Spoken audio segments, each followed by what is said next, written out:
Ассалаумағалейкум ардақты ағайын, арнада мезгіл мәселесі хабары. Бүгін біздің студиямызда қонақта Қызылорда қаласы бойынша мемлекеттік кірістер басқармасы жеке тұлғалармен жұмыс бөлімінің басшысы Қарабасов Төлеген Орынбасарұлы.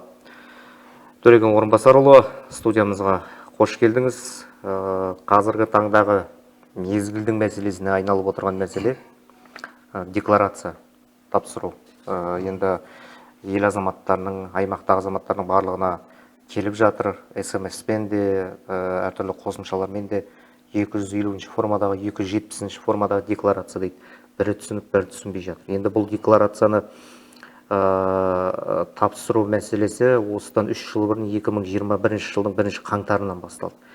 Біздің білуімізше биыл соңғы кезеңі. Енді осы соңғы межелі үшінші кезеңінде нәтиже қандай болып отыр? Осыған тоқталайықшы. Қош көрдік. Сәлеметсіздер ме, құрметті көрермендер. Негізі соңғы жыл деген жоқ бұда. Бірінші жеке тұлғалардың үш кезеңге бөлінді осы уақытқа шейін. Енді 4-ші кезеңі бар 25-ші жылы. Яғни бірінші кезеңі ол мемлекеттік қызметшілер және оған теңестірілген қызметкерлер, солардың жұбайлары тапсыру керек болатын. Одан өткен жылы 2023 жылы квазигосударственный сектор дейміз ғой, білім саласындағы, медицина, спорт саласындағы, мәдениет саласындағы қызметкерлер тапсырды. Енді биыл 3-ші кезең заңды тұлғалардың басшылары, құрылтайшылары және дара кәсіпкерлер, олардың жұбайлары тапсыру керек. Ол жеке тұлғалардың активтері мен міндеттемелері туралы деген декларация, ол 250-ші нысан. Жаңағы бірінші, екінші кезеңнің декларанттары, олар уже қазір 270-ші нысан тапсырады. Кірісі мен мүлкі туралы декларацияны тұрады. Олар 3 жылмен шектелмейді. Бұдан кейін кезекте жыл сайын 270-ші нысан тапсырып отырады. Нәтижеге келетін болсақ, нәтиже жаман емес. Бізде биыл жеке тұлғаның активтері мен міндеттемелері туралы, яғни 250-ші нысан бойынша 39.200 жеке тұлға тапсыру керек болатын болса, бүгінгі таңда 36.498 жеке тұлға тапсырып, 93% құрап отыр. Яғни тапсырмай отырған адам, жеке тұлғалар 2702 адам. Ал мынау жеке тұлғаның кірістері мен мүлкі туралы декларация дейміз, ол 270-ші форма. Жаңағы бірінші, екінші кезеңнің декларанттары, ол кісілер бойынша 58.662 жеке тұлға тапсыру керек болатын болса, бүгінгі таңда 56.452 жеке тұлға тапсырып, 96% құрап отыр. Одан тапсырмай тұрғаны 2210 жеке тұлға. Жаңа енді өз сөзіңізді айтып қалдыңыз ғой, тапсырғандар мен тапсырмағандар бар деп. Дәл осы тапсырмаған азаматтар неліктен тапсырмай жатыр? Бұл жердегі тапсырмаудағы негізгі себеп декларацияның мән мағынасын түсінбеуде ме, әлде немқұрайлық мәселесі болып отыр ма? Жалпы енді біздің кірістер органдарының бұл жерде ешқандай кем-кетігі жоқ деп есептеймін. Өйткені білесіздер, өздеріңіз жаңағы өзіңізбен әңгімелесу барысын айтып жатсыз, маған жаңағы мамыр айында қоңырау соғып тапсырып тастады деп. Біз барынша 100% орындатуға, сол кісілердің жаңағы әкімшілік жауапкершілікке тартылмауына, уақытылы тапсыруына барынша жұмыстар жүргіздік. Яғни олар түсіндірме жұмыстары, жаңағы өздеріңізге сұхбат беру арқылы, қаламыздың орталығындағы LED экран дейміз, соған жарнамалау арқылы әлеуметтік желілерге салып отырмыз. Одан қалды жеке тұлғалардың телефон номерлері біздің ақпараттық жүйеде бар жеке тұлғалардың телефондарына қоңырау шалып, WhatsApp желісі арқылы жаңағы SMS хабарламалар жолдап, барынша түсіндіріп, оған қоса қала аумағындағы сауда үйлері, базарларда жаңағы түсіндірме, жадынама тараттық. Барынша түсіндіруге тырыстық. Енді біздің өзіміздің Қызылорда қаласы бойынша мемлекеттік кірістер басқармасына жауап бере аламын. Одан қалды жаңағыдай дөңгелек үстел өткізіп жатырмыз кәсіпкерлермен.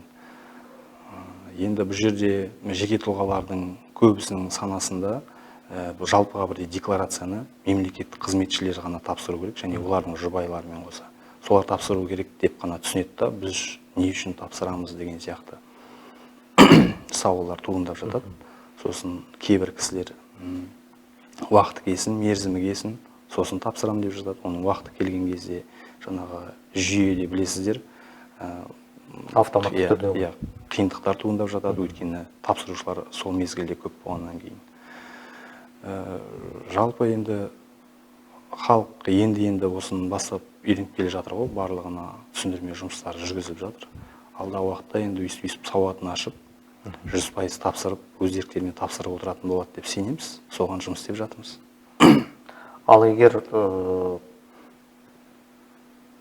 қасақана түрде тапсырмаған болса, не болады? Егер тапсырмаған болса, ол кезде жоқ тапсыруға. Түсінікті ғой. Тапсырмаған болатын болса, бірінші кезекте ескертуге әкеп соғады. Ол Қазақстан Республикасының әкімшілік құқық бұзушылық туралы кодексінің 272 бабының 1 тармақшасы бойынша ескерту түрінде шара қолданады. Бір жыл көлемінде қайталанған жағдайда 15 айлықтық есептік көрсеткіш көлемінде айыппұл салынады. Бұған қоса, егер салық салу объектілерін жасырып қалып, салыққа төленетін соманың шегінде 200% айыппұл салынады. Ол қайталанған жағдайда 300% айыппұлға өседі. Қайталана берсе, ол көлемде өсе береді ғой. Түсінікті. Енді қазіргі кезде барлығымыз әлеуметтік желіні белсенді қолданушымыз. Осы әлеуметтік желілерде және де ресми ақпараттық порталдарда мынадай хабарлама тарап жүр екен. Декларациядан келесі жылы кей тұрғындар санаты босатылады деген. Бұл жөнінде үкіметтің отырысында қаржы министрі жариялаған. Енді дәл осы мәселеге қатысты не айтуға болады, және қолданыстағы ережеде қандай өзгерістер бар? Қай санаттың азаматтары босатылады? Сұрағыңыз өте орынды. Қазір бізде мынау кіру декларация деп атармыз ғой, жаңа 250-ші нысанда. Ода шетелдегі мүлкі, жаңа қаржысы, басқа жаңа жылжитын, жылжымайтын мүліктері деген сияқты. Соны көрсету отырып тапсыру керек. Ал ол жоқ болған жағдайда, былайынша бос нулевой отчет дейміз ғой, нөлдік көрсеткішпен тапсырады. Біз енді халықпен етене араласып отқаннан кейін халықтан неше түрлі сауалдар түсіп жатады. Мен Қазақстанда да мүлкім жоқ деген сияқты. Сондай жеке тұлғалардың санын көбейтпей, соны 4-ші кезеңнің жалпы сондай не бар, қауесет бар. Бірақ ол ресми әлі ешкім бекітілген жоқ. Бірақ біздің естуімізше, біздің мемлекеттік кірістер комитеті мен қаржы министрлігі осы ұсынысты 4-ші кезеңнің жалпы халық тапсыру керек деген. Соны тапсырмау жөнінде жаңағы Қазақстан Республикасының парламентіне ұсыныс ретінде даярлау үстінде. Бұл әлі ресми хабарланған жоқ. Бірақ осы бойынша жұмыстар жүргізіліп жатыр. Енді менің түсінгенімше, қазіргі кезде жаңа өзіңіз айтқандай 250-ші нысандағы декларацияны 93 халықтың, Қызылорда қаласы тұрғындарының 93% тапсырып отыр ғой. Оның ішінде кәдімгі өзіміз секілді қарапайым тұлғалар, қала тұрғындары шетелде де, шетел түгілі осы қалада, облыс аумағында жаңағы жылжитын, жылжымайтын мүліктері жоқ. Енді сіздердің қолдарыңызда бүкіл республикадағы мемлекеттік кірістер басқармалары, департаменттерде барлығында мәлімет бар, яғни қарапайым халықтың қолында жаңағы меншігінде ешқандай дүниесі жоқ халықтың тізімі бар. Дәл осы тізім бойынша ол халықты жылда мазалай бермей, міне босату керек деген ниетте туындап отырған секілді ғой, мен дұрыс түсінгенім бойынша. Өте орынды айтып отырсыз. Қазір бізде кірістер органдары мен басқа уәкілетті органдар арасында ақпарат алу жолға қойылған. Сол себепті бастысы. Бірақ тағы да айта кететін жағдай, жеке тұлғалардың егер мемлекеттік қызметке, оның жұбайылығына, болмаса кәсіпкерлікке ешқандай қатысы жоқ кісілердің тапсырмау керек деген ұсыныстарды дайындап жатыр да. Ал бірақ жеке тұлға ештеңе қатысы болмаса да, шетелде жаңағыдай жылжитын жылжымайтын мүлкі жаңағы банк есеп шоттарында ақша қаражаттары болатын кісілер олар босатылмайды, сол кісілер тапсырады. Демек әрбір азаматтың дерегі сіздердің дерек қорларыңызда сақтаулы тұр ғой. Сол бойынша аналитика жүргізіледі. Иә, дәл солай. Сонда енді тапсырмаған азаматтарға тоқталайықшы тағы да. Әлі тапсырмаған жандарға бұл құлақ қағыс болсын. Декларацияда қандай мәліметтерді көрсету қажет, нені жасырып қалмау керек. Және декларацияны ұсыну тәсілдері мен мерзіміне тоқталайық. Өзіңіз жоғарыда айттыңыз ғой, белгілі бір мерзімі бар. Сол мерзімнен кешіктірілмеу керек. Және де арнайы SMS хабарламалар телефонға қоңырау шалу арқылы ескертіледі. Егер де сол хабарламаны оқыған күннен бастап 30 күн ішінде тапсырмайтын болса, әкімшілік жауапкершілік қаралама. Осыны бір тарқатып берсеңіз. Бұда енді тапсыру мерзімі, ол жылдағы бір мезгіл, қыркүйек айының 15-і. Жылдың басынан бастап қыркүйек айының 15-іне дейін ғой. Иә, соған дейін 15-ші қыркүйекке дейін тапсырып болу керек. Егер тапсырмаған жағдай болса, орын алса, біздің кірістер басқармасынан хабарлама қалыптасады. Ол хабарлама табысталған күннен кейін, жаңағы салық төлеушінің кабинеті арқылы басқа да жолдармен уже танысқан бізге көрініп тұрады. Жаңағы біздің хабарламамыз жөнелтілді, жаңағы қаралды деген сияқты. Сол 30 жұмыс күн ішінде хабарлама орындалмайтын болса, ол жеке тұлғаның есеп шоттары бұғатталады. Автомат түрде. Оның мерзімін айтып өттім. Енді оның тапсыру жолдары жаңағы нені көрсету керек, нені жасырып қалмау керек декларация. Декларацияда жаңағы бастысы шетелдегі Қазақстан Республикасының шегінен тыс жерлердегі жылжитын жылжымайтын мүліктері, ақша қаражаттары деген сияқты мүліктерді көрсетіп отыру керек. Оны тапсыру үшін жеке тұлғаның кабинеті арқылы e-gov mobile, одан қалды қазіргі екінші деңгейлі банктердің қосымшалары арқылы, одан қалды қағаз түрінде толтырып біздің кірістер органдарына жөнелтілу арқылы тапсыруға болады. Негізі айта кететін жайт, бізде қазір осы қателікпен тапсырып қойған кісілермен көп жұмыс жасап жатамыз. Өйткені жаңағы есеп шот жабу туралы айтып жатырмыз ғой. Ол бойынша жеке тұлғалар келіп жатады.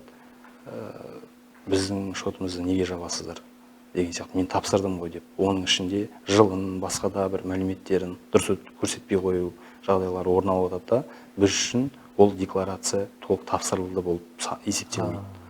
Сол үшін бізде кірістер органдарына келіп, тиісті мамандардан кеңес алу арқылы тапсырса өте дұрыс болар еді. Бір жолға қойылмағанша осы келіп тапсыруды сұраймыз. Яғни сіздердің басқармада арнайы мамандар бар, кеңес беру арқылы немесе сол декларацияны тапсыруға көмектесе алатын мамандардың көмегімен тапсырған жөн дейсіз ғой. Солайынан дұрыс. Ескермей қалатын кездерде болуы мүмкін, немесе көрмей қалатын тұстарда болуы мүмкін кейбір азаматтардың. Сол себептен де дәл осындай қателік кеткен жағдайда ол тапсырылған күннің өзінде сіздерге тапсырылмаған болып барып тұрады.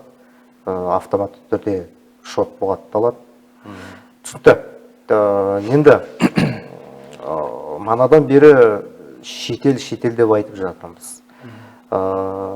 Салық органдары дәл осы шетелдік көздерден түсетін кірістер туралы ақпарат қайдан алады? Және жалпы декларация тапсырушыларға қатысты қажетті ақпараттарды қайдан алып отырсыздар? Өте орынды сұрақ. Біздің еліміз, яғни оның ішінде қаржы министрлігі 80-ге жуық шетелдермен келісім шартқа отырған, яғни Қазақстан Республикасының азаматтарының шетелдердегі мүлкі туралы, қаржылары туралы ақпарат алмасып отыруға. Қазір бүгінгі таңда бізде 80 ел деп айтып жатырмын ғой, оның ішінде Біріккен Араб Әмірліктері, Ұлыбритания, Түркия, Франция деген сияқты тағы басқа да мемлекеттермен келісім шартқа отырғанбыз. сол мемлекеттерден ақпарат алу арқылы еркін ақпарат алмасу бар ғой яғни. бар, иә, келісімшарт бар арада. Енді жаңа декларация тапсырушыларға қатысты қажет ақпараттарды дәл сол көздерден алына ма, әлде арнайы органдарға өтініш хаттар жібересіздер ме? Қалай болады? Әлде өздеріңізде арнайы дерекқор бар ма? Иә, біз Қазақстанның шегінен тыс жерлерде мүлкі бар, жаңағы ақша қаражаттары бар арқылы, сол мемлекеттер арқылы қаржы министрлігі алып бізге әрмен қарай жұмыс жасау үшін береді олар. Ал мынау біздегі үш кезеңнің декларанттары енді өзімізде тұр ғой. Жаңағы мемлекеттік қызметшілер деп жатырмыз, квазимемлекеттік сектордың қызметкерлері деп жатырмыз. Оның үстіне кәсіпкерлер, заңды тұлғалар деген сияқты, оның бәрі өзімізде бар. Сол үшін біз нақты белгіленген тізімдері бар ол кісілердің.